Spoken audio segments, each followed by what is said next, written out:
All right, welcome everybody.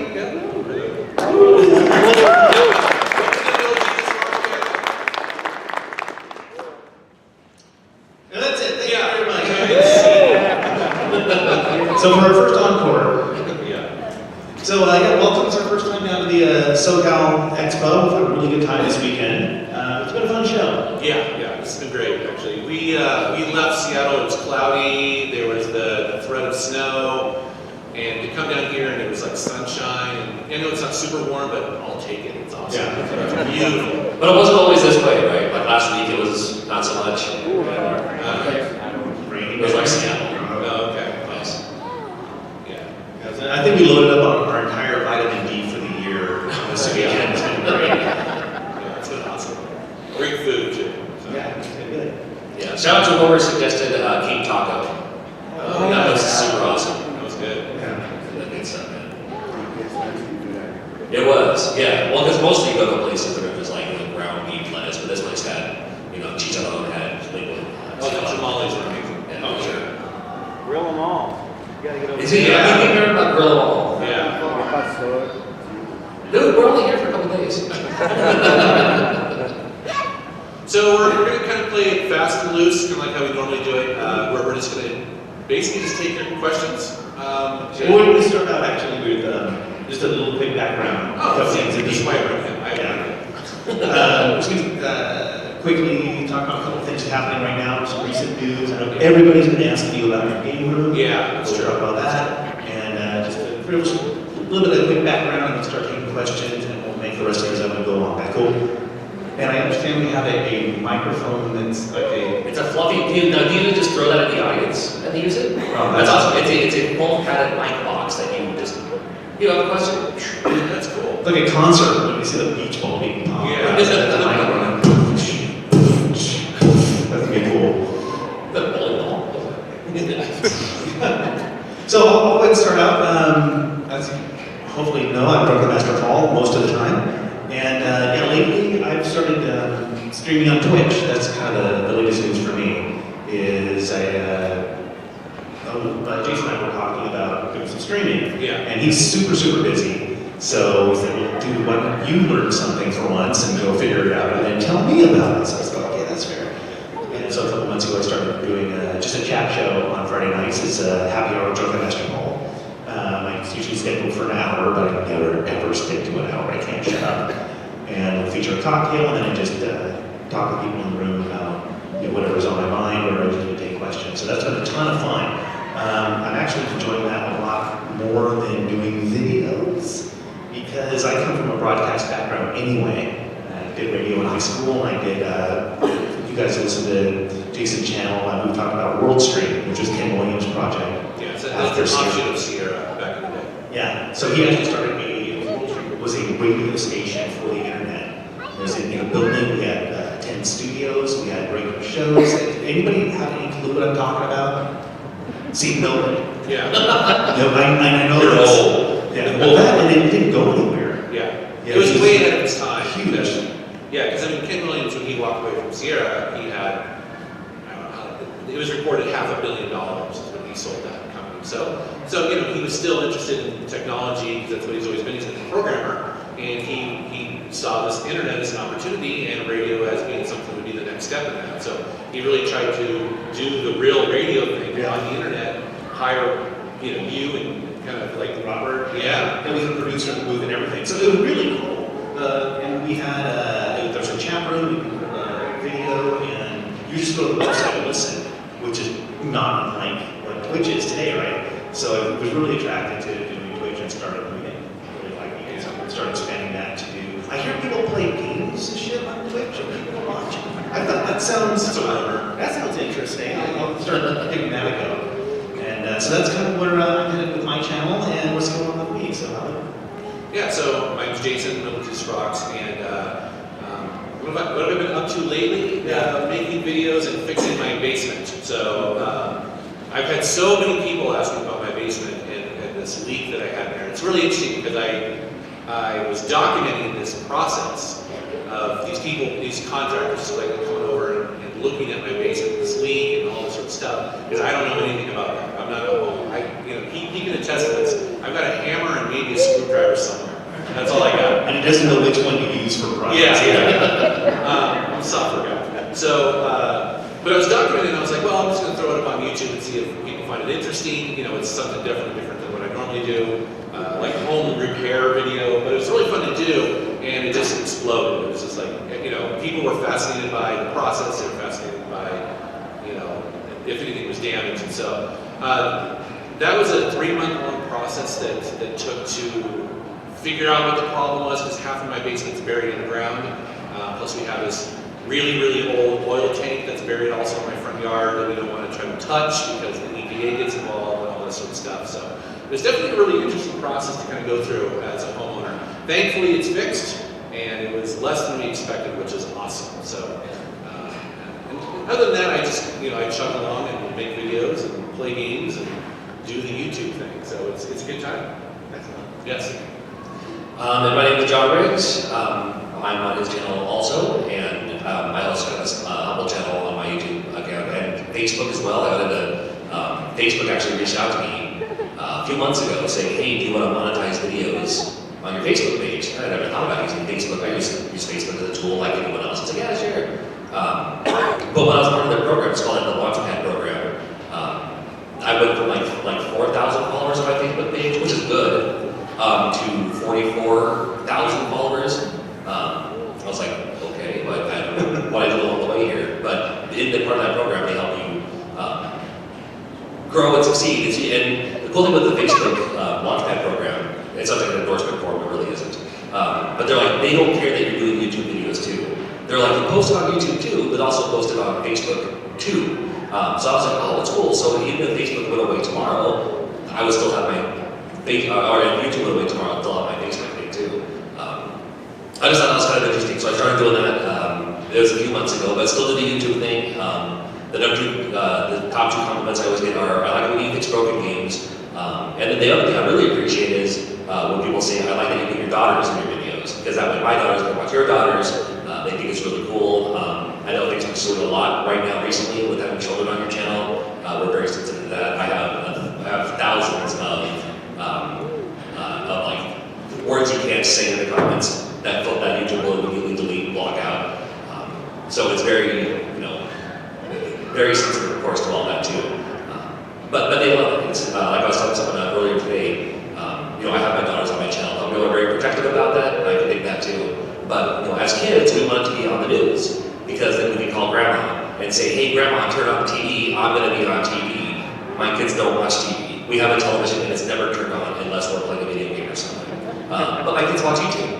So they feel like they're part of this medium that they're a part of. And it makes them feel kind of happy and special. And I mean, really, if you ever watch my channel with my daughters on it, it's just us opening boxes or us eating cereal or, you know, something.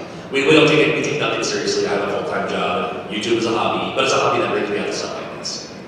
So it's really appreciated. I thank you for all the kind words and all that. It's been a lot of fun, and I've been having a blast here. I haven't been here, I was talking with someone else earlier today too. The last time I was in Southern California was the year before they built Splash Mountain. So it's been a few years. I thought I was old. Cool, so that's basically what's going on. We could go on forever and talk about, you know, when last time we did laundry or something. That's probably going to be boring. So let's go ahead and open it up to anybody who wants to ask this question, except this guy who wore my shirt. You're the coolest guy in the room. Well, you're the second coolest guy in the room. Go for it. Raise your hand. Here we go. Raise your hand. Thanks for coming out, you guys. I love your channel. I just want to ask everybody, what's your favorite system, like right now, or game you're playing right now? Favorite system? Right now. Right now. Yes. You have the moment. Probably modern, I'm assuming, but it could be anything. I know for me, I am sold hook, line, and sinker on the Switch. And I never expected to be. Same. You know, and I know it's not the most powerful system out there. I do love my PlayStation 4 Pro. The Xbox One is great. But there is something of the magic of taking that Switch, you know, you can be on the toilet playing your game, and you can walk and you put it on. I could have gone all weekend without that image. Yeah, you don't need the image. I apologize for that. But, you know, or down the plane here, I'm playing, you know, Wolfenstein 2, full-on game on my Switch, and the saves are all there. It's Nintendo nailed it out of the park. I really love that console. Totally agree. Yeah. I'm a big fan of the PlayStation VR. I don't know what it is. I'm a huge VR fanatic. I didn't think I would be, especially because I have terrible depth perception. But with VR, it doesn't affect me at all. I don't get motion sickness through VR, so I can play games that are like racing games where you're bobbing and weaving and all that. I love the jump scary kind of games because like since you get desensitized to the jump scares, Resident Evil 7, no problem. Recently played a game that I thought was really cool called Intruders Hide and Seek. That you play as a small child. You don't have any weapons or anything. You play as a small child who are trying to hide from the bad guys in your house, trying to reach the panic room and all that too. But I love PlayStation VR also because all the games are short. I don't have time for Skyrim anymore. I got 3 children, full-time job. I don't have time for these long epic journeys much anymore. But PlayStation VR games, for the most part, are like 2-hour, 3-hour games. So I'm able to actually beat games again. It's weird. Yeah. Well, I've just gone back to one of my favorites, the original Xbox. We played Mecha Soul on Xbox. Yeah, that was a ton of fun, and I just keep going back to it over and over. I have a modded Xbox, so I can load games on it. I don't have to put the discs in, and it just kind of my go-to anymore. I've just finished playing Chronicles Critic, Assault on Argentina, which is one of the 2 games. You guys remember that one? Escape from Butcher Bay in Argentina. And I'm a huge Vin Diesel fan. I don't have any taste, thank you very much. But he's on my wife's laminated 5 card, so I get to watch a lot of his movies.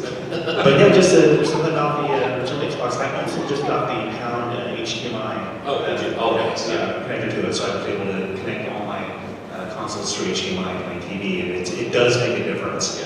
Yeah, you don't realize it until you do it. You can see them side by side. Yeah, the original Xbox holds up really well. I mean, those games still look great today. Yeah. So I played Mecha Assault. I played, of course, Stunning Crimson Skies and FIFA 2004.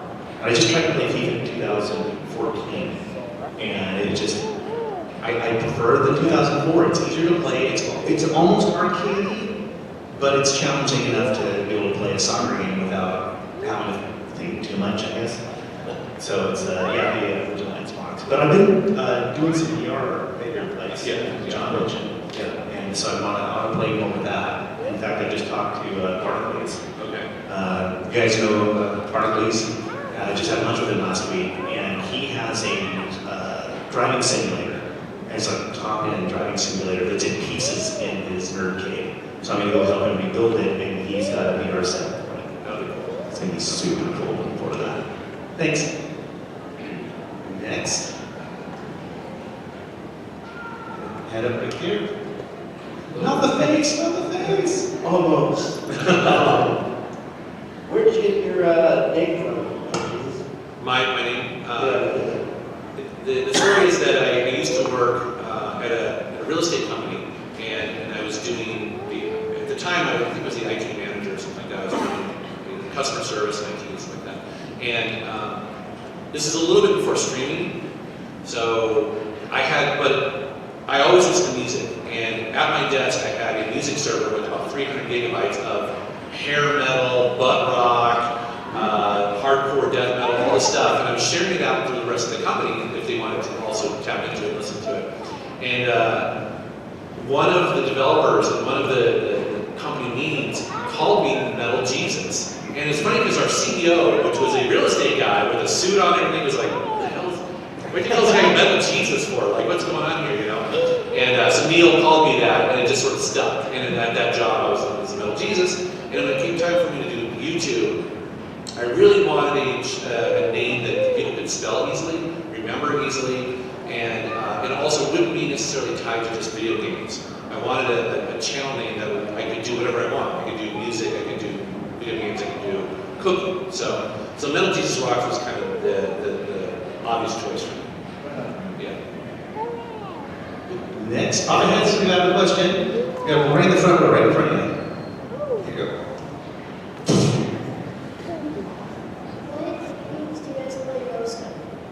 What was that? What was that again? What video games do you guys play most of? What video games do you play most of? Yeah, like a genre or just the games themselves? Or do you even care if you want to answer your question? Just Is it genre or game? The game would be? What game do you play most of? Like the games that we're playing currently, like what video games we're playing. Cool. You Yeah, I'm playing Resident Evil 2, I'm scared out of my freaking mind. That game is scary. That's scary stuff. But I'm loving that game. Although I don't play it, see, I didn't play the original back in the day, so I don't know what to expect.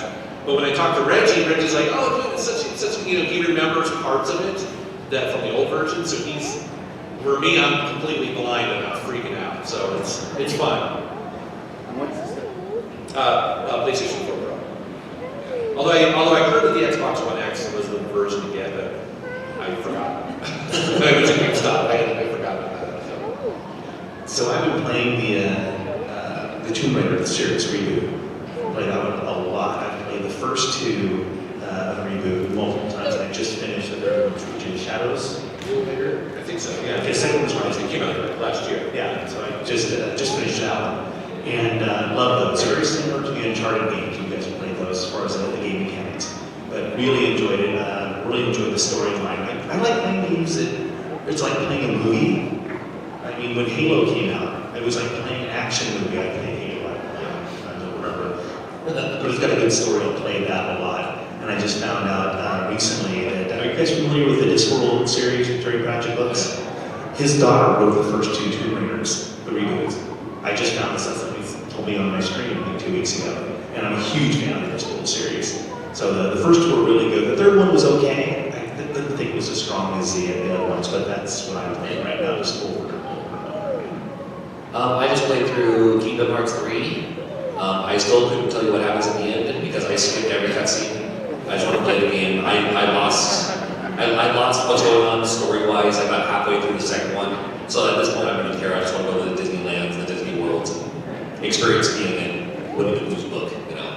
So I played through Kingdom Hearts 3. It took over just the weekend because you're skipping. There's some scenes you have to skip like 5 scenes in a row because it goes from one thing to another, and then all of a sudden I'm fighting some bad guy or something like that. But on the way in, when I was flying in here, I was playing Golf Story for the Switch for the first time. This is on the back catalog, and it's one of those games that, man, I wish I would have played this a year ago when it came out. Because it's super fun. And it was from a certain limited run games actually that I purchased back that game. So funny how that works. Yeah. What are you playing? What are you playing? We got Or consulting? Yeah. do you keep your brains in his head? Just consulting with Have you played Undertale? Have you played Night in the Woods? Nothing? Yeah. Metal Gear Solid? On the Switch, I played Hello Neighbor a lot. Hello Neighbor, that's a fun game. Oh, is it? That is a fun game. Yeah, it's pretty creepy. It's another one of those kind of stealth, don't get caught kind of games. On the Switch, I just recently started playing Bendy and the Ink Oh, Machine. yeah, that's fun. It's like this weird Disney survival horror game. It's Right. like a trip. Yeah. It really is. Yeah. It's fun. I've never thought I'd hear the words weird Disney survival. It's Disney. It's the old school, like Steamboat Willie style of Disney. Oh, Yeah. Yeah, where it's like black and white. Wow. Yeah, it's great. I should show you that. Thank you. Next, Got one yeah, here on the right. Oh, okay. Well, yeah, it's true. Oh, Big fan of the Hidden Gems videos. Thank There you. are over 1,000 games on the Nintendo eShop that would get a Switch Hidden Gems video in the near future. Yeah, I did a Hidden Gems on the eShop. For the schmucks, right? I'm trying to remember now. I just saw the videos. I apologize. But actually, Kinsey and I are going to have a series of videos that we're going to do. She's working on them right now, and I think the eShop is going to be one of those. Because you're right, it seems like there's 10, 12, 50 games released a week. It's crazy. And if you don't put it on your wish list, it's like lost forever. I know, and there's so much stuff in there. So I'm right there with you. It's like when I go to the eShop, I'm overwhelmed. I'm just trying to judge the game based on the graphic. Sometimes I'm like, that's kind of cool. But she's the one who really dives deep into that. Also, Kelsey does as well. So I'm sure something's coming. All right, let's do one way over here. You- Quick question, Melchi's, have you been to Amoeba Records? How many what? Amoeba Records in LA? I haven't. We were just talking about that. Oh, actually. yeah, you gotta go, there's Yeah. tons and lots of records and great place to go. Yeah, I'd love to. I was just telling these guys, it's one of the largest record stores in the world, isn't it? Something like that. It's crazy. Yeah, it's pretty good. Yeah, I'd like to go. cool. Oh, right here. Let's do it way over here. Let's do some crash testing here. Way over to the side. There we go. Hey! Hashtag. Nice shot. Yep. Good. Hi. Just get a little closer to the microphone, I can't hear you. How do you keep your hair looking so good? Well, it's genetics, if you must know. Yeah. Then I just own stock in turtlenecks. Turtlenecks and yeah, like mother's clay bar. That works really, really well. A little buffing and yeah, it works nicely. It's beautiful, man. I know this. It's a good one. Yeah. Do you have, amongst all of you, any controversial gaming opinions or any hills that you want to die on today at SoCal Gaming? Wow, yeah, that sounds great. Thank you. We're all being filmed, you know. Any what controversial just. Yeah, like maybe popular games that we don't get quite. Oh, sure. Well, let's start with, where do I start? I'll start with Paul. Where do you think, Paul? Well, I didn't Kind of like, I think the question is like, you know, popular games that you either don't get, don't like, or, Oh. You know, I'll start. I'll have one here in a second. I'm not a huge fan of the Sonic the Hedgehog series, only because he moves so fast that I will always crash into something and lose all my rings every time. So I don't have time to calculate. I don't know what enemy's coming up next, you know. So it's so much that because of that, you know, I like them. I love the music, love the color, love the art. Love Sonic Mania when it came out. So I still play them, but I don't necessarily like them. I just play them because they look cool and everything. It's There's no right answer here. We're gonna piss off half the people. It really is, yeah. He totally just set us up. Well, for me, generally, more of a general answer to that is any game where you can switch the y-axis. Yeah. Because I always play inverted, and I just play that way forever, because he plays it normally. I played it the right way. Yeah, and, No, I flight style. Yeah. yeah, so we'll be going back and forth on a game, having controls. Yeah, it's funny, we'll do a Let's Play, and people are like, why aren't you passing the controller back and forth? Like, you can't. Yeah. Because every time you have to go back into options and switch. Yeah. And the example that comes to mind is Hitman. I really wanted to play Hitman. And you can't switch the y-axis. And I tried. I couldn't even get through the tutorial. Before the veins standing out on my forehead, I've gone through like 5 shots already, so I can't play this game anymore. I think for me too, I don't really have a specific example, but I don't like that feeling of playing a video game where I'm supposed to figure out what the developer wants me to do. You know what I mean? It's like I'm stuck somewhere and it's like, well, did they not play test this game? You know what I mean? And sometimes you run into that situation where you're just like, man, I don't want to have to try to figure out what the developer wanted me to do. I love games where I feel like I figure it out and it's a light bulb moment and it just feels natural. You get that a lot in like old school adventure games, you know, where you have to take the chicken and you have to like, you know, nail a board to its back and then you have to put some glue on it. You don't need that sort of crazy kind of logic stuff. I get really stuck in those. Games that, for me, that maybe people like, I just don't hook me. I don't have a lot of patience anymore when I'm playing a game. It's out of so many I want to play. To the point where Titanfall. Yeah, I'm a mech guy. I like playing mech games. You did the second Titanfall game. It's awesome. Yeah, I was playing the first one, and I got maybe an hour into it, and I was like, I'm not. You should try the second Titanfall game. Okay. So the first game is designed to be mostly multiplayer. And in the second game, they really put an emphasis on single player. I think you like it. Right, that's right. See, you did something good. You used your Yeah. power for good. So let's do one way back there. Who's in the back that wants one? And down, okay. Then we'll bring it back to the side. That's such a cool idea. Yeah. Hello. How you doing? I noticed that you're a really big metal fan, and I was wondering what some of your favorite metal bands are. Yeah, love metal. I love all kinds of music. I recently did a video where I actually talk about bands that are not metal, so I just want to put that out there and listen to jazz and pop and stuff like that. But mostly I do listen to metal. And you know, my go-to band is obviously Dream Theater. Dream Theater they're a progressive metal band, and they're kind of like the kings of that sort of genre. And the reason I like them is because there's so much variety in it. It's like a good classical song. Like classical music takes a while to kind of absorb and understand. Dream Theater is very much like that. When I first get their albums, I'm like, I don't understand it. The time signatures are all over the place, but then it's an album that our band all listened to for years and years and years, and they just put an album out on Friday. So I'm very much in that mode where I'm absorbing it and listening to it because there's so much to take in. But then I also like the classics, Pantera, Sepultura, Megadeth. Megadeth, I think, is on a huge comeback. Their last album, Dystopia, was fantastic. Judas Priest, Firepower. I mean, who knew Rob Halford at 70 years old would put out one of the best metal albums in the last 10 years? He still has his pipes. Yeah, he still sounds amazing. So, I think the thing for me, which is really cool, is that metal never really died. We had the Seattle grunge thing for a while, and it was kind of uncool. And you had the 2000s with the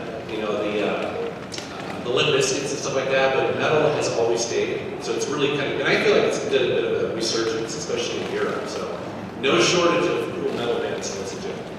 Awesome. Next, how's your arm? Can you get over there? Check it. I'm just having fun watching. Oh, that was good. I'm having way too much fun with this. All right, I guess this question will be for all three of you. So I'll just say mine first. My best concert I ever went to was the Metal Masters. It was actually near here. It was out in San Bernardino. So it was Motorhead, Black Sabbath with Dio, and Judas Priest. And I think one other band, maybe? But it was the best concert I ever been to. So what's the best concert you guys each, what's your best concert? Oh my. Okay. Well, I work in radio, so to me, going to a concert seems like work, because I work at concerts. That's like what I do. I do like hospitality and stuff like that. But the best concert I ever went to was, oh man, I'm sure it's something. Musicals don't count, right? Or have you met anybody? Yeah, you want me to go on this one? Because I know I'm right. Go for it, yeah, go for it. So, I've been doing not a ton of concerts, not as many as Jason. I saw the Foo Fighters recently. My wife and I decided we were going to go see all the bands that would be crushed if somebody drops dead, because we had a really tough year a couple of years ago where I think God had the wrong kill sheet. We lost Prince, we lost Tom Petty, we lost David Bowie, one of my favorites. So we decided we're going to see all these concerts. But they still, my very favorite was actually my very first concert way back in 1982, which was the Grand Slam Summer Jam at the Kingdom in Seattle. Okay. Oh, I think you told me about this. Yes, we drove down. It was an hour ride down. We got there at 1 in the afternoon. The concert was at 8. So it was a huge line. And I got to see Bryan Adams open. Nobody knew who he was. It was Bryan Adams, Joan Jett, Blue Oyster Cult, Foreigner, and Loverboy, all in one concert. So that was It's like 80s overload, right? Oh yeah, it was. It was awesome. It was my very first concert, and I was there with 4 of my friends, and we stayed the whole time. And I do not know how we got home. Boy, I've seen a lot of shows. I used to work at a record store, and one of the things at the record store is that the promoters would give you free tickets. And so and then this was in the 90s, so I saw every Seattle grunge band you could possibly think of. So a lot of amazing bands at the time. Some of the shows I was really surprised with was Opeth. So Opeth is Doom from Sweden, and their music's typically scary and heavy, but they were surprisingly personable and hilarious in concert. So they came to Seattle, and like for instance, the singer in the middle of the show, and it was a fairly small venue. He's like, I just want you to know, I love Seattle music, and one of my favorite Seattle bands is not Nirvana, it's Heart. And people were like, whoa, this is Opeth saying that Heart was their favorite Seattle band. That was a really cool moment. Also, too, for me, one of my more memorable shows I saw was Radiohead during the OK Computer tour. And at that time, Radiohead was that album had just come out, and now it's considered a masterpiece and classic, but man, seeing them perform it live in that moment when they're firing on all cylinders was absolutely amazing. They blew me away. So, but also, too, I got to see Motley Crue during the Dr. Feelgood tour. That was really cool. Yeah, and at the height of Motley Crue and all that stuff. Yeah, it was pretty awesome. And have you met anybody famous? metal, like rock star? You know, not at a show, but because it's Seattle, I've ran into Kim Thale, and then you know, probably pronounce his name, the guitarist for Soundgarden. He was at SeaTac Airport, and I shook his hand. Eddie Vedder was at an Italian restaurant I was at, and of course I interrupted his meal because Eddie Vedder. And so, you know, especially in the 90s, that was very common. You know, Seattle was smaller then a little bit, and so it was a little bit more common to see people like that. So that's kind of Cool, thanks. yeah. You pick. Way over here. I will say, and that's being thrown. Oh, now you have to answer a question. I will say that I've seen Nickelback in concert twice, Oh, and they put on a great show. yeah, we saw it as well. Yeah, and I've met Nickelback. You know, so. Yeah, we, on this tour, Liz and I did, we saw Nickelback, but also what I just remembered was we got to see Roger Waters up in Vancouver, and that was an amazing show. I mean, I just want to see Pink Floyd, and it was an amazing show, and he's really angry about it. Hello, Drunken. Thanks for coming. SoCal's happy to have you. I used your promo code, John Riggs. Yeah, awesome. Thanks. Tell the organizers that. Okay, I will. Got my one-up card, so it's totally Perfect. Yeah. So stoked to meet you guys. I love your videos. You know, I kind of got out of gaming for a while, and then got back into it last year. So what really has helped me is the buying guides that you put out, and you know, I can look through those titles. I just finished Heavy Rain, saw that in there, and so I've gone through the PS3, and it's like that's kind of the first spot I go to when I'm thinking about buying something and see what the games are at. I think it's probably saved me money because I don't have to go out there guessing on things that I would like. So they're really helpful, and I appreciate it. And then, you know, I bought a home last year, so you know, going into the basement stuff was a whole other kind of world that was interesting. The reason I'm bringing that up is because I want to know what you guys do. How do you come up with ideas? Do you run out of ideas? Is it hard to keep the content isn't interesting? Because you guys upload a lot, and you know, I'm a content creator myself, and my heart is just kind of keep things going. So how do you guys keep stuff fresh? Well, I know for me, you know, it hasn't been a challenge up to this point because there's 40 years worth of video games. You know, like to give you an idea, like I've covered an awful lot of consoles. I haven't even touched the Commodore 64, and there are 25,000 games released just for the Commodore 64. So, you know, and that's not including the Amiga, the Atari ST. So there's lots of stuff that I haven't actually covered. The thing for me is that I surround myself with people who have knowledge that I don't. So it's really fun for me to get ideas from John Riggs and Paul and Kelsey and Reggie. They are endless wells of ideas and knowledge. Also to the comments and the feedback I get. So a lot of times I will get an idea from someone who has messaged me going, man, that's a really good idea. You know?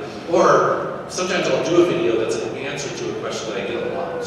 You know, the HDMI videos that I did were basically answers from people going, hey, I don't have a CRT anymore, I have a brand new HD television. How should I hook up my Xbox or my Dreamcast? And if I get that enough, I'm like, I'm just going to do a video on it, I can send them a link. You know what I mean? So it's a win for both of us, and plus it's really fun to do those videos and do comparisons and screenshots and gameplay footage and stuff. Yeah, I like doing the videos where you ask all of us the same question. I think it's fun.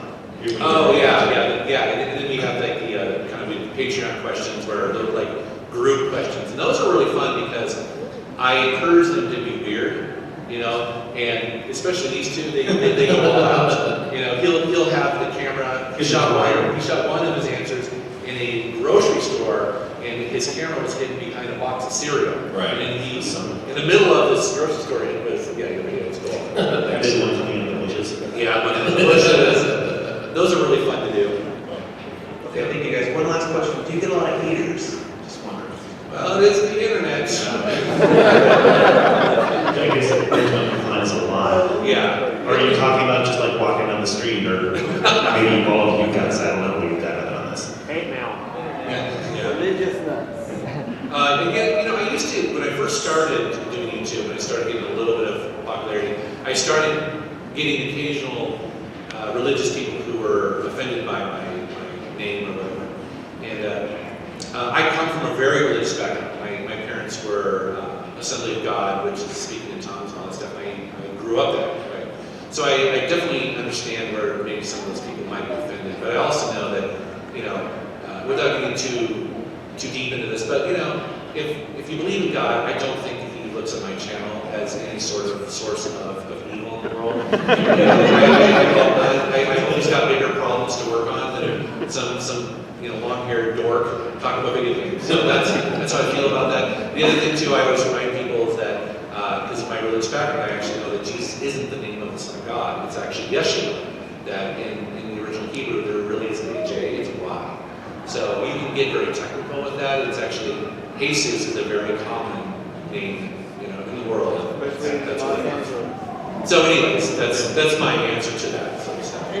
Anyways, so have you ever played Thunder Force? I think you'd like that game. I've not played it, but from what I know, it's an awesome Sega.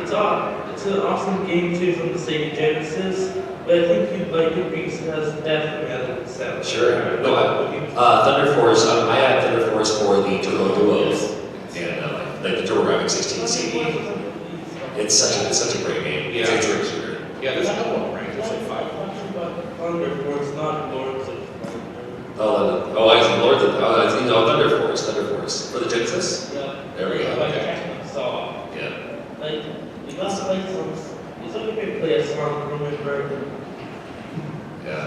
Thunder Force is great. Yeah, very cool. But one more question. What's your favorite console of all time? Mine was the N64, since that's the one that got me interested in retro gaming. So favorite console of all time? Yeah, I know my answer. Sure. Go for it. Okay. For me, it's the PlayStation 2. For many, many reasons. One, kind of like you, is that I was a PC gamer for a long time during the 90s. Working at Sierra and all that, so I didn't have really a PlayStation 1 and all that stuff. But it was a PlayStation 2 that had games that I couldn't get on PC. Specifically for me, it was SSX. That's a snowboarding game that was only available. And I remember my buddy at the time, his name Bo, he had it, and he lived over in Redmond, he worked at Microsoft, and I would have to drive over to his house and play it, and we would play it, and he would call me on the phone and be like, dude, it's so awesome on the next level, and I'd be so jealous. And anyway, so that, you always have that one game that you need to sell that console. And then once I got a PS2, I was blown away by it. It's like I really feel that the PS2 is the last great console that developers took a lot of chances with. Because it was great at 2D games, it was great at 3D games, plus games weren't that expensive to develop at the time, so they could really, like, I always use the example of Mr. Mosquito. No one would make that game today unless you're an indie developer, right? It came out, there's 2 of them on the PS2, right? There was a bunch of really cool, interesting games released on the PS2 that I think are still fun today. Yeah, I agree with the PS2, because that's actually the console that he and I started playing. Paul and I. And the story I tell is when I moved to DC for a while, my wife got me a PS2 because she's awesome. And I put in Need for Speed Hot Pursuit. Yeah, we used to play this every weekend. Yeah, and so I was asking this home sake and loaded up and started this. I got all teary and salty. And he calls me, he's like, man, I miss you, bro. Yeah, definitely for the PS2. Yeah, and he and I played a ton of SSX Tricky. Oh my gosh, every week. It's one of those games that I'm not better than you at. You can crush me at that game. Well, what happened was I got laid off on my job, and that game came out, or actually, I think the third one. And I just played it every single day. And my wife's like, "You get a job? You get a job?" I'm like, "No." That's funny. And I grew up. I didn't grow up as a PC. I didn't get a PC in our house until like 96, 97 was already kind of the common thing. So I wasn't a PC gamer at all growing up. So for me, it was the NES. I mean, I grew up with the Atari 2600, loved it. And then just when we finally got our first Nintendo system, that was the one where it's like, well, this is what I'm doing now. This is all me.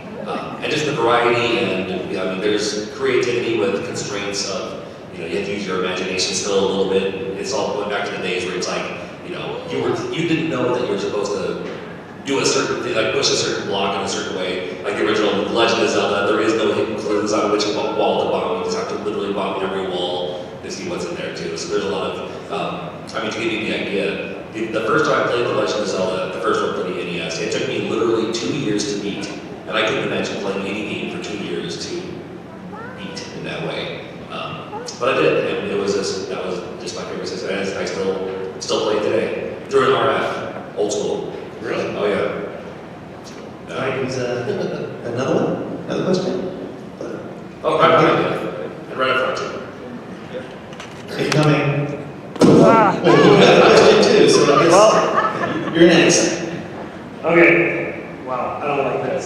If you had to eat any game console, which one would it be? Yeah, every single part of it. You're not gonna die. Like you'll be fine. But I can't eat it. You have to eat everything. Well, it's clear. It's the special edition Hello Kitty Dreamcast. It looks tasty. It's like sweet and blue, like blueberry. Come on. That might be the Jolly standalone play game that I got at Portland a while ago. Yeah, you know what Jolly is. Expo just points and you know what Jolly is. Johnny? Yeah, all the Filipinos in the audience know what Jolly is, the fast food restaurant in the Philippines. That's right. And I found at Portland this little standalone game, the Jolly thing. And yeah, Jolly burgers are delicious, so I would eat that. With fries. I'll choose Game Boy Micro. I'm pretty sure I can do that in one swallow. Yeah. By the way, this may be the weirdest question I've ever had. So. And that's saying something. Yeah, I'll never cheat. Cool, good, I'm glad. You can have a real one from this guy. Okay, we've got about 20 minutes left here, so I just wanted to take a moment to do this. Really? Seriously? Of course, I've been setting you guys up for this all weekend long. In the meantime, what do you want to talk about? Erica, finally. Hold on. You might be buying beers. Where are you keeping that coin? We'll talk about the coin while I... Yeah. Why don't you talk about the coins since you pulled it out? I'll talk about the coin. If you pull it out, you have to talk about it. Really, is that the rule? Anybody else have a little Jesus bullshit coin? Oh, we got We got one here. Nice. Anyone else? Do you have one? Okay. So, Aha! okay, we've done here, but you have it at home. There, I think this is the first time we've all had it. Thanks to you. Yeah, thank you. All right. So the Metal Jesus coin is something that Jason did when we were doing the RV tour idea we had a while ago. We were coming up with different prizes and different perks for that. We had such a good time with that whole promotion. It was a great experience. Oh, yeah. Yeah, it was a great idea, but we came up with perks, and we thought about doing challenge coins. And he had these made. These are made by places in St. Louis. Lacey, Washington. But they do military challenge coins as well. And we gave this design, and we've been even getting out to Patreon people and the crew ever since. They're super cool. And that's kind of the history of the coin. You guys know what challenge coins are? Is anybody in the military? Or was in the military? So you know what challenge coin is? Yeah, so it's very, very much a military thing that they, in all branches of the military today, the president has and all that stuff. So you carry your coin, show your squad or your platoon or whatever. You have to keep it with you at all times. And there's different challenges you have with the coin. The most basic is if you're at a bar, I go take this out, I go, if my squad doesn't have their coin, whoever doesn't have their coin, they're buying. And that can happen to me anytime while I'm in Seattle too. So anybody can do it at any point. So it's pretty interesting. But the thing is, if I do this and they all have their coin, I get to buy. So it's not a freebie. So I actually did a couple of key rings, especially so he wouldn't forget his. So that's the coin, it's a challenge, and I do this in every single panel. Yeah, it's annoying. Yeah. So this time I make sure they have it. Okay, continue. You guys changes that you guys can actually buy each other video games now. Well, there you go. Not a bad idea. Instead of buying beers, buying video games. I don't understand your language. So the question I have is there's a lot of media right now, there's a lot more remasters coming out. We got the new Legend of Zelda, we have Spyro last year, we have Resident Evil 2. What is one game that you would love to be remade? Or remastered completely with today's technology? Oh, we were just talking. Yeah, this just came up recently. You and I were talking about this. Yeah. What was it? I want to see an updated Little People with the Remaster. That's what I want. And just in 3D platformer, yeah, like open world. I'd love to see something like that. Yeah, I think we're talking about this on the screen. No, we were talking about this last night, didn't we? We said this. Yeah. What game was it? You've been drinking. Yeah. Well, I do really want to see, I just found out recently, there's a game company in Vancouver called Piranha. that owns the Mech Assault thing. They own the license to MechWarrior, Mech Assault, and Crimson Skies. Apparently there was a big kerfuffle on the licensing, which is one of the reasons why we haven't seen that game and that universe get developed anymore. And so they have the license, apparently they carried it with FASA and everyone else in Microsoft Studios. And they have an online multiplayer mech world they've developed. And they're working on developing more stuff, including more Crimson Skies. I love that universe. One of the reasons I love that game so much is there's 2 games, and it's just a very rich universe. I want to see more of it, play more of it. And so yeah, we're actually going to contact them and try to do a road trip up and get into it and talk to them. I think fanboy all over. I remember what it was. I was watching a video this morning, I forget what the YouTube channel was. They were talking about how, I don't know if you played the original Spy Hunter on PS2. Remember when they rebooted Spy Hunter? Like a 3D game? Yeah. It wasn't perfect, but they were talking about this YouTube video, and actually I remember liking it quite a bit. And they're like, yeah, if you fix the controls, update the graphics, that could be a really cool, franchise to bring back. Like car combat, stuff like that. That could be cool. Yeah. I'd love to see them redo the original, the very first Need for Speed Most Wanted on the original Xbox and on the Xbox 360. I would love to see them fix that game. Yeah. I love that game. I actually finished it, but it was despite the car controls. That was some of those abysmal car physics I've ever played. It was like driving on butter constantly. But I finished the game because it was such a cool mechanism, so I'd love to see them fix that. In EA, they have the Burnout license. It's like, why aren't they remastering the Burnout 1, 2, 3, or through Revenge?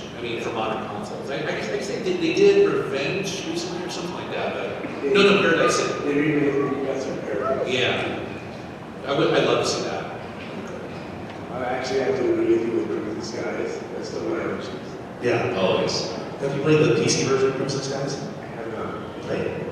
Find it. It's not that expensive to buy. It might be sold GOG, isn't it? No, it's not GOG. It's not. No, but you can find. I bought a disc on eBay 3 years ago for like $5. So it's like $5 to $15. But the thing is, the new discs they have all the patches on it because it was a very lucky game when it came out. It was a huge patch that you have to make it even playable. But if you do, you'll love it. You can customize the planes. The storyline's a little bit deeper if you get a chance. I'm going to take those to talk about. I'll go. You can talk amongst yourselves. You might be talking about Crimson Skies. So thanks. Next. Where's your hand? Oh, there's a couple more. How's it going? Can you hear me? Yep. Thanks for coming to LA. Really appreciate it. Hope you can come back next year or soon, and also maybe bring some other people from you guys' crew. My question is about kind of the retro gaming market. I've noticed in the last couple of years, a lot of the prices for NES games, Super NES games just went crazy. And I think that a lot of people who are not necessarily gamers, just more of investor type people, have came in just to try and basically enrich themselves from what they see as opportunistic kind of market. And I'm just wondering where you see for the future of retro gaming. A lot of I noticed that I think that a lot of people that right now that they're remembering, we have a lot of disposable income, and they're trying to buy kind of their childhood, so to speak. Do you think that that the prices are going to eventually just kind of crash, or right now emulation is a big factor, and a lot of companies are starting to realize that people want these old games again with SNES Mini and stuff. I'm just wondering, where do you see it? And I know the Immortal John Hancock, he always talks about just collecting and buying stuff that you like regardless of the value. And what are your thoughts on the future of retro gaming?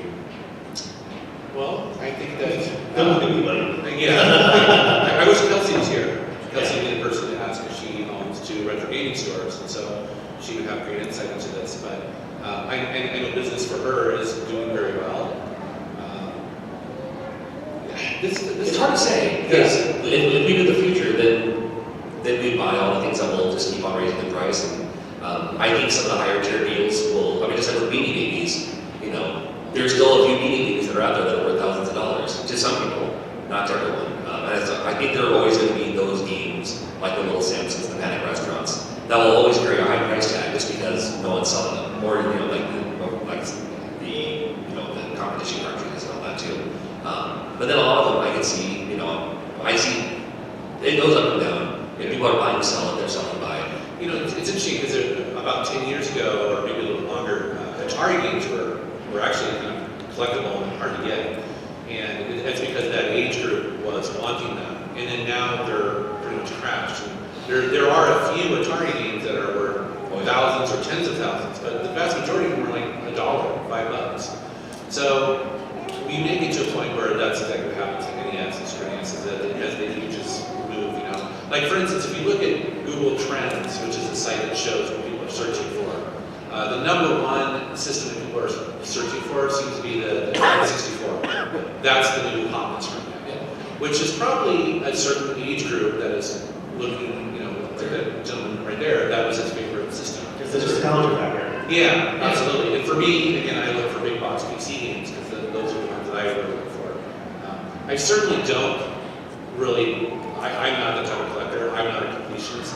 I would never want to be. I just like collecting things that are interesting. So I have no complete collections in my house. And I have no desire to. The one thing I think is going to be really interesting though, and perhaps this gentleman right here in front can talk to us about this, is the limited runs and the super rare games and that sort of stuff, which I am a huge fan of, not because you're sitting here. No, but it's, you know. He wants to eat consoles, don't you? Yeah, exactly. But, you know, the whole digital thing is really interesting because, you know, I don't want to see these digital-only games just die off. And it's really interesting that there's companies that are printing 3,000, 5,000 copies of a digital-only game that people might love. And, you know, what are those going to do in the future? I think that's actually pretty interesting. I'm glad that they're doing it. I recently did a video where it was about the iPhone.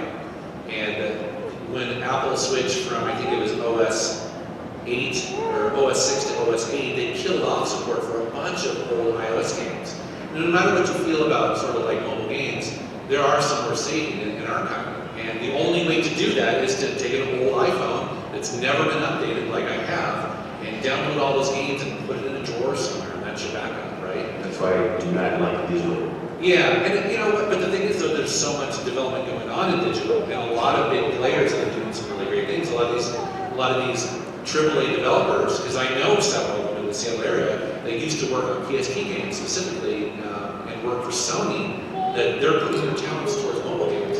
And I think the reason why we mostly don't like mobile games is it's touch-based and there's DLC in them. But that's not always the case. There are some that are, and again, on the Vita and stuff like that, there's a lot of digital games that are quality and only being released through companies like Limited Run. So it'll be interesting to see what happens with those. I mean, I think they're only going to go up in value, personally. Right. It's, Thank you.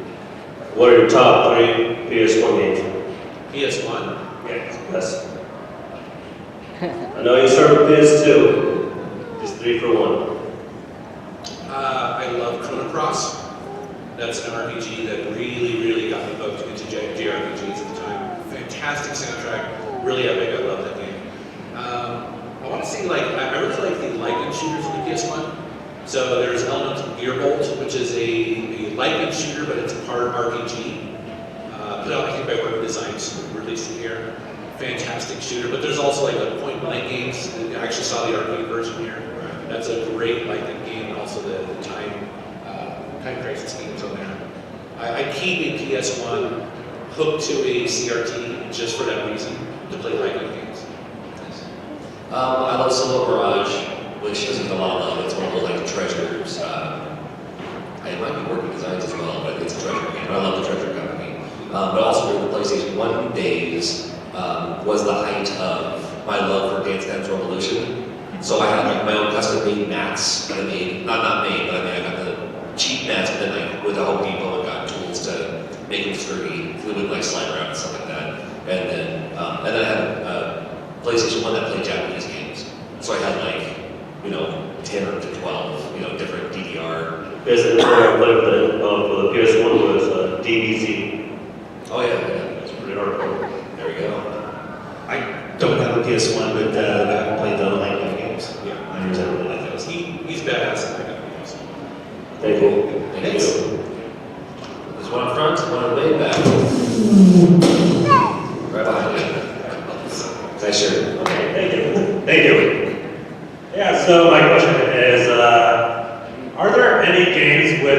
soundtrack blew you away, or what video game soundtracks did you enjoy?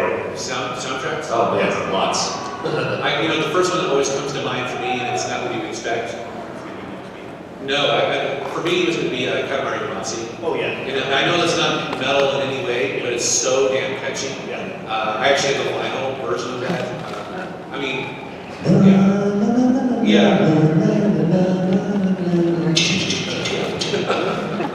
That's great, but also too, what he was going to say is it's a really great. Well, okay, soundtracks. Are we talking licensed soundtracks because it's only on two? Just like, actually, I'm thinking about soundtracks like Grand Theft Auto Vice City of an '80s kid. Yep. And then what's it, Z-Rock or whatever? V-Rock. V-Rock. Oh my god. So good. And it sucked too, because every time you stole a car, you'd have to change. I'd always stop and change the station. And, I was like, I want to listen to my rock,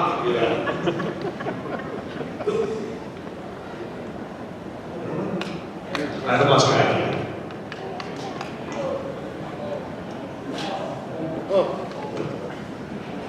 That's cool. I would drop it.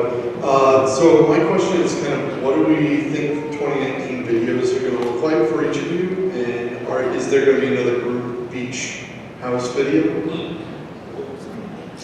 Oh, videos okay. are 2019. Okay. And is there going to be a beach video? Well, I've got 4 videos that I've shot and just not cut together because I just had other things going on. Plus, I'm a lazy sack a lot of the time. But one of the videos that's coming up is I got a free smoker from Amazon. I ordered one thing and this free smoker showed up. So I shot a bunch of videos on that and I just forgot to shoot an ending. So I just shot an ending with this big snowstorm we had. So I've got some food videos coming up, I got a couple cocktail videos, and then like I said, I'm doing Twitch now, so I'm gonna upload all my Twitch streaming. And hopefully, Mark Cleveson are gonna shoot a video on building that VR driving console. So that's kind of where I'm headed. Well, I always have a list of videos that I either want to do or ideas, just to kind of keep them running. Definitely one I'm really excited to do, and I just was working on it a little bit last week. I don't know if you guys saw where there's a store in Seattle that sells old PC parts. It's called RePC. And we went down there to kind of like just shoot this silly little video, and then we opened up this back room that is about the size of this, maybe larger, stacked 10 feet. Yeah, with old computers, software, everything. Yeah. And so we were like, oh my, I mean, it was really funny because I went from, I was a producer and kind of thinking about the video to where like I was drooling. I was like, oh my God. Yeah, no, I'm like, over here, the focus, like this is amazing. So anyways, we did that video and at first they were kind of like, yeah, I don't know who you are, you come on here, a little weird. But the video did really well and they got a lot of popularity, so they're going to allow us to come back and actually dig through those boxes and try to do a pickups video. It could be the biggest pickups video of all time. It's like amazing. I don't know where the hell we put all that stuff, but yeah. Little teaser on that. Did you guys know there was a Plan 9 from Outer Space video game? What? There were boxes of them. But yeah, unrandom boxes of thousands of games, tens of thousands. It's shocking. Perfect. And more of the same for me. I mean, it's just, trying to fix broken games, and I'm looking for just weird consoles or controllers from Japan or China that no one's ever heard of. Or, I love there's the Convoy, which is it's a Famicom clone from South Korea that looks like a race car. I mean, whatever I can find that's unique to me. If I think it's slightly interesting, I'll usually do a video on it. So, as much as those I can do, as much as I can point out. Yeah, speaking also too, I'm going to go to Japan in May. Looking forward to it, never been before, so I'll probably do a bunch of travel, game hunting videos in Japan. Awesome, thanks. Yeah. Where's the team right now? Is that the time? I don't know yet. How much time we have? Okay, great. Because this gentleman up here in the front row is super patient. Can you make that throw? Yeah. Okay. Ben's got a nose limitations. There you go. There we go. Oh. With the assist. There you go. Thank you. You got it, my friend. Thank you for coming out. It's great to see you in the flesh. Yeah, I've been watching this for 4 or 5 years now. You've alluded to racing games a few times. You all seem to be kind of into Sims. My question is kind of twofold. What's your favorite racing game, or could be right now, could be from the past, and also, do you lean more toward the simulation stuff or the arcade stuff? Yeah, so I've always. How far over can we go on I this? mean, so, my love affair with all this started way back in 1970 or 80 with the Cannonball Run movie. My dad took me to that, and there was a black Lamborghini in that movie, and I was. Driven by Adrian Barbeau. Yes, exactly. In purple spandex. And I was the kid who had the Lamborghini posters on my wall, Ferrari 308s and stuff like that. So, it's a wish fulfillment for me, right? To own a Lamborghini Countach or something like that. But so to answer your question, I also too, not to bring it back to Sierra, but one of my things at Sierra was to support and maintain and help run Papyrus, which was a company that made awesome racing games on computers. They were one of the leaders of that. Yeah, they did IndyCar and NASCAR and Viper Racing. Viper Racing. And, they also did like the truck one or the 4x4. Yeah, the Monster Jam thing. Yeah, they did a bunch of that stuff. So that was a joy to support that stuff. But I actually lean more towards arcade. And the only reason why is because I struggle with simulators because there's not that physical feedback. Like I really love racing in real life. I drive way too fast. That's true. I scare people, but I'm sick. And so it's hard for me to drive a simulator and not have that feedback. So I'll take the corners way too fast, if I'm trying to play Gran Turismo. I struggle with it. So for me, I like to dial it back a little bit, play an arcade game, and have some fun. Yeah, for me, the early Need for Speeds, up to Underground, once I got, like I mentioned before, the Most Wanted, the physics kind of went away. Then the reboot with the Most Wanted was better when they had Criterion do it, Yeah. which also was Revenge. So for me, I like the arcade. I think I like a little more realism than Jason does because I do a lot of driving. Yeah. But yeah, it's a game and it needs to be fun. A great example of this is when Sierra put out, it was IndyCar, the classic IndyCar game. And it got returned because it was a simulator and people just they couldn't play it. They're used to an arcade. So you mash the button and go. Well, you can't do that in an Indy racer. You spin the wheels and that's what happened. It just kept crashing constantly. So there's a nice balance point. For me, a good balance is the rally games, like dirt and things like that. What was the climb? The crane, yeah, thank you. That's a really good balance because I've done some rally driving. And I was amazed that I was crashing constantly until I actually applied what I learned in the rally classes. And it worked in the game. So if you've ever done rally, in order to turn the car, you can't just turn the wheel, you have to brake and get all the weight on the front wheels. Then you can turn. And then turn, and then you have to wait to straighten out before you hit the gas. Now, you're not thinking you just punch and go. And that's why I do it, I'm not in the trees. But if I applied that in that game, it flipped and worked. Yeah.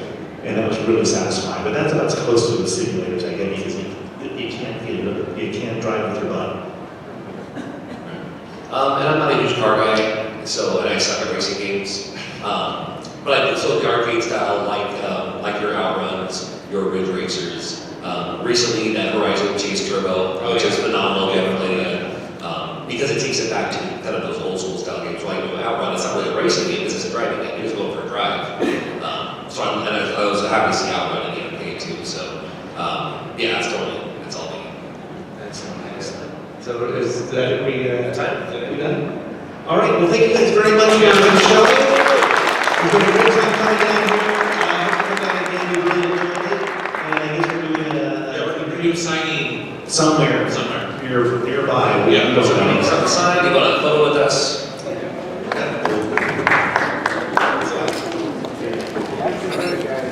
No, it's my pleasure. I like that 5